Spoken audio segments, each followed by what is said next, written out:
Un seul verset n'a été changé. Aucun défaut, masha'Allah. C'est un autre miracle. Je suis tellement fier de croire en un livre 100% pur. Depuis le jour de sa révélation jusqu'à aujourd'hui, il n'a jamais changé. Et quand je voyage autour du monde, partout où je vais, le Coran est toujours le même. Et quand les musulmans prient, c'est dans une seule langue. Quand on appelle à la prière, adhan, c'est une seule langue. Quand il s'agit de la prière, c'est une seule langue. Allahu Akbar walillahil hamd. Oui, parce que quand j'ai compris cela, j'ai cru que je priais vraiment Allah. Je ne priais pas seulement Allah, je priais Dieu, guide-moi. Et quand ce sentiment est devenu si fort en moi, je me suis dit, je suis prêt.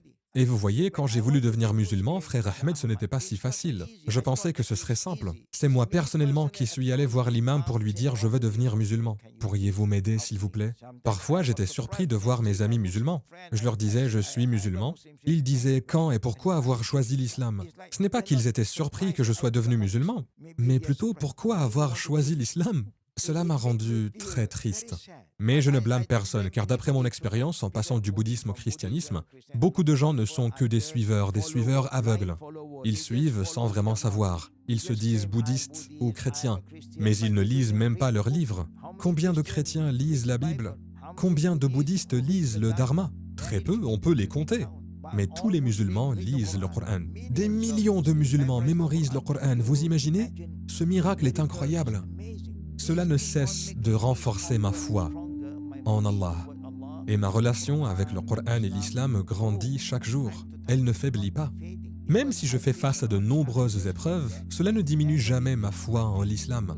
Je suis allé à la mosquée, j'ai rencontré l'imam, je lui ai parlé de mon intention, et juste après avoir prononcé la shahada, alhamdulillah, je suis devenu musulman.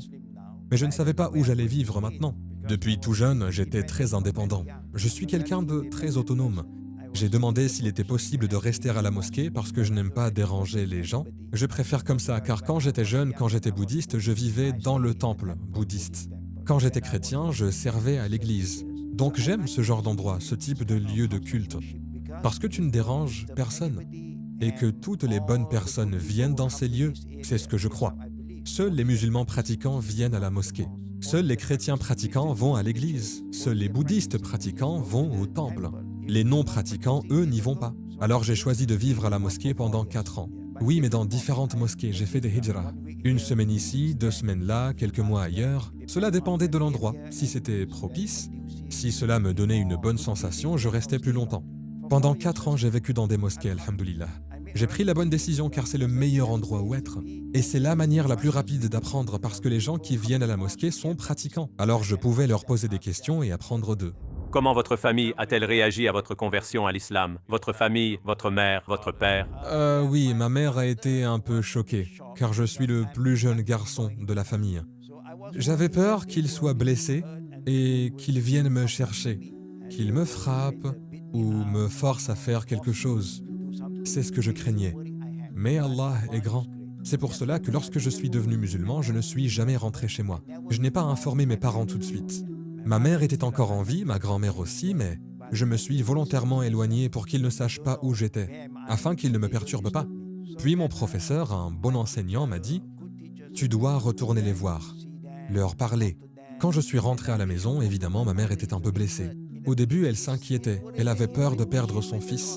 Alors moi, alhamdulillah, j'avais déjà appris quelque chose ici et là. Je lui ai dit « Maman, je suis ton fils, je suis chinois. » Alors elle est allée dans sa chambre, elle s'est enfermée, mais j'ai parlé à ma grand-mère, à mes frères et sœurs, ils étaient très ouverts. Allahu Akbar.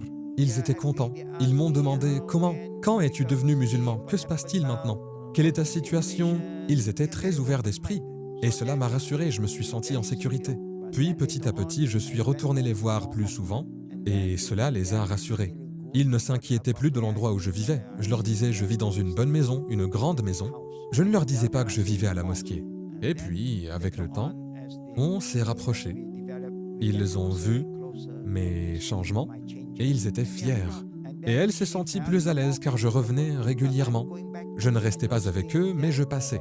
Je passais du temps avec eux, je leur parlais, je leur apportais des fruits, tout ce qui est halal, je leur ramenais à la maison. Et ainsi, ils ne ressentaient pas de différence. Vous savez, quand on évolue et qu'on montre les belles valeurs de l'islam, je crois que tout le monde peut aimer l'islam.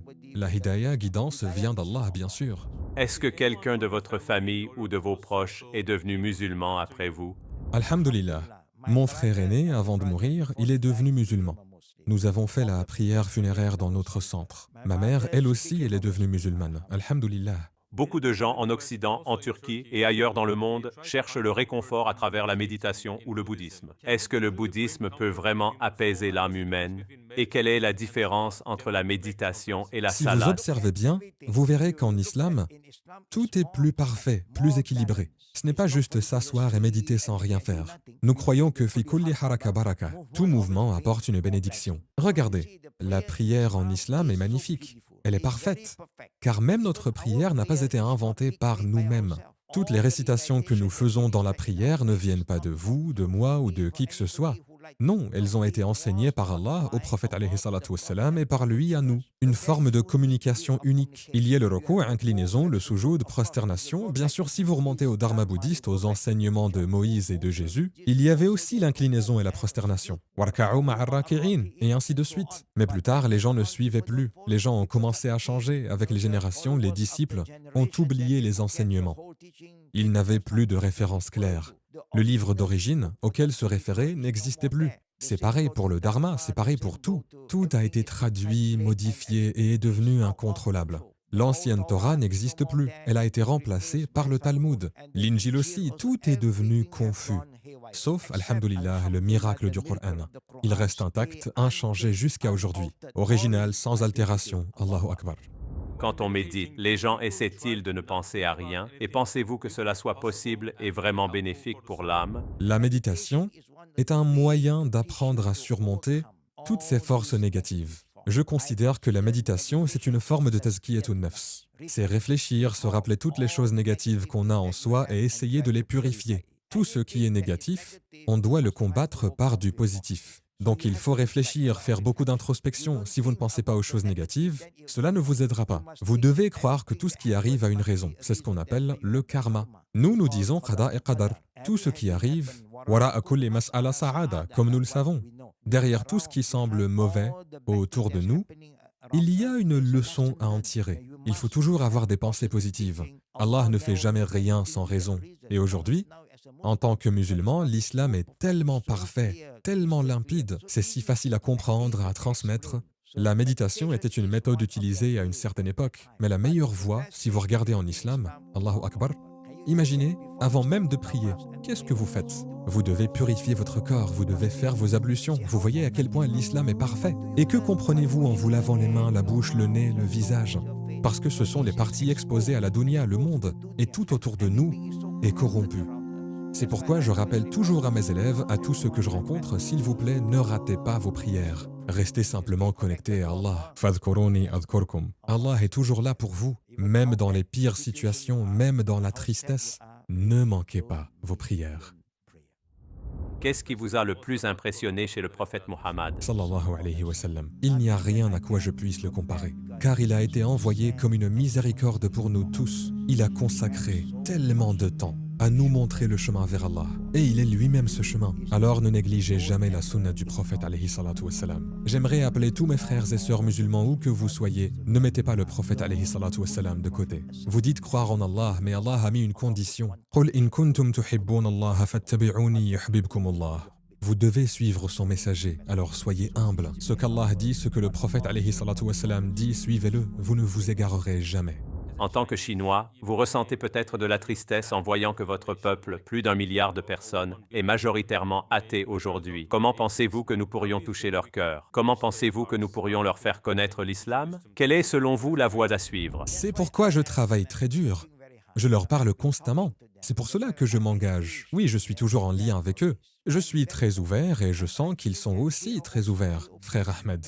Quand je parle à mes compatriotes athées, ceux qui ne croient pas en Dieu, je leur dis, mes frères, mes sœurs, savez-vous que, premièrement, lorsque vous dites « je ne crois en aucun Dieu », vous êtes déjà à mi-chemin de l'islam. Parce que pour devenir musulman, il faut dire « la ilaha », il n'y a pas d'autre Dieu. Il vous suffit de continuer « illallah », c'est si simple, vous avez déjà le « la ilaha », il suffit juste de continuer, alhamdulillah. Alors je leur fais comprendre. Je leur montre que l'islam est là, qu'il est beau, simple, et accessible. Allah n'a jamais rendu la religion difficile et jusqu'à aujourd'hui, où que j'aille, quand je rencontre mes compatriotes, je leur parle toujours. Et alhamdoulilah, certains deviennent très réceptifs, ils apprennent maintenant. Je leur donne un Coran, je leur dis lisez la traduction, et 2 ans plus tard, ils reviennent me voir et me disent merci cheikh. J'ai lu tout le Coran maintenant et c'est incroyable, passionnant. Ils sont très positifs.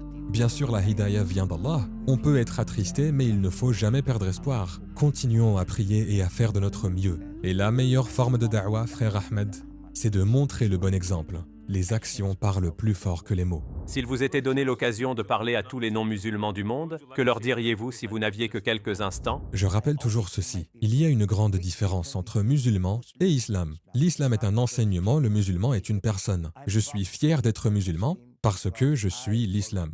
L'islam ne me suit pas.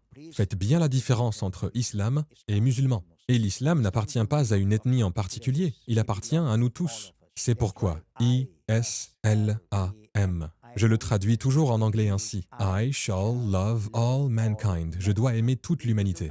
Si vous ne comprenez pas à poser des questions, apprenez, mais apprenez de sources fiables et ne soyez pas injuste envers les bonnes personnes. Nous sommes prêts, n'ayez pas peur. Nous ne sommes pas là pour juger qui que ce soit, car chacun a la possibilité de trouver la vérité, d'être droit et de devenir un musulman pratiquant, parce que l'islam appartient à nous tous. Jazakallahu khayran Cheikh Hussein Yi. Merci beaucoup d'avoir été avec nous. Nous avons été honorés de vous avoir. Qu'Allah vous récompense et vous préserve. Amin, frère Ahmed.